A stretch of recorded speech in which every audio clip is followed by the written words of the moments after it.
Hey guys, I'm the Crazy Dane, and in today's video I'm going to talk about the UMP-9. The UMP-9 is a PDW, and I've got to be honest, I haven't really been a fan of the PDWs in Battlefield 4. And ever since I unlocked the carbine section, I more or less steered clear of the PDWs. This is kinda sad, as I really loved and adored the PDWs in Battlefield 3, and I especially loved the UMP-45. This was my go-to all-around weapon for all classes. But the stats doesn't do these guns justice in Battlefield 4 at all.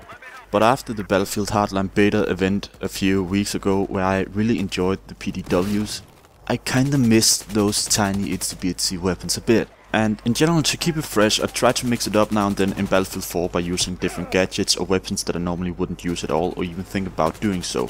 But this time around, I thought I'd give the UMP-9 a try, and boy was I surprised at this little weapon.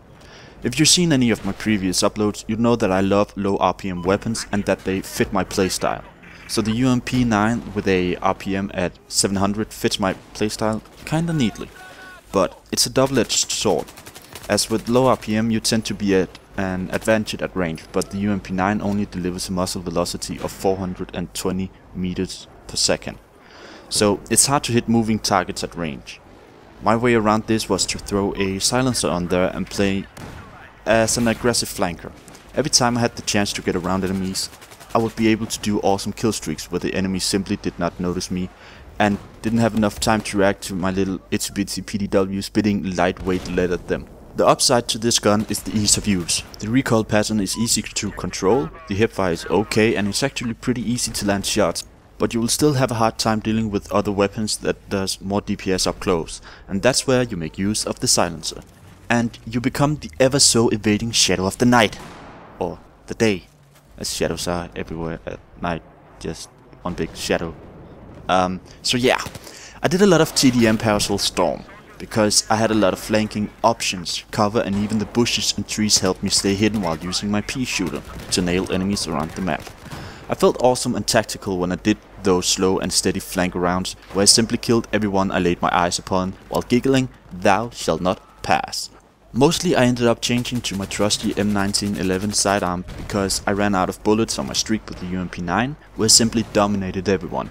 And even then I had a few times where I ran out of ammo for my M1911, forcing me to either knife or pick up weapon kits. After a few rounds I did mix up my attachments a bit, trying something else besides the silencer, and I immediately felt the difference. It wasn't easy to go on kill streaks anymore. I got killed more often and I just did worse overall. Maybe the silencer is simply just too overpowered when it comes to close quarters. Well, at least I did well, and I love the UMP-9. And in the end I played a lot of Conquest Large to make use of the engineer's full potential with both gadgets. And even here the UMP-9 did well, but I still had to be more on target with my shots because everyone else was using either AEKs, ACWRs and M416 all over the place. And even though this isn't really the Leroy Jenkins sort of weapon where you just charge in the battle, I actually managed to do quite well on my little charges if I just had some visual cover. It didn't have to be solid cover, just visual. I was able to kill a lot of enemies this way, to the sheer fact that I had a silencer and they could not see me, and they didn't know where I was, frankly. I was playing Rogue Transmission with a friend, where we couldn't take this one hill with loads of enemies and a spawn beacon right next to the pillar at B point.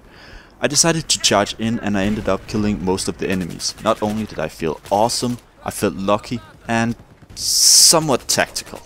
But remember, by no means is this weapon overpowered. It's got an average rate of fire, low muzzle velocity and a standard damage model. So you have to stay at medium range to make full use of it. That's recommended with the silencer, especially for close quarters where you will be competing with loads of high rate of fire weapons 95% of the time. So you're at a constant disadvantage, and this forces you to be accurate and tactical. As mentioned earlier, I made full use of visual cover and the fact that I was hidden on the minimap due to my silencer.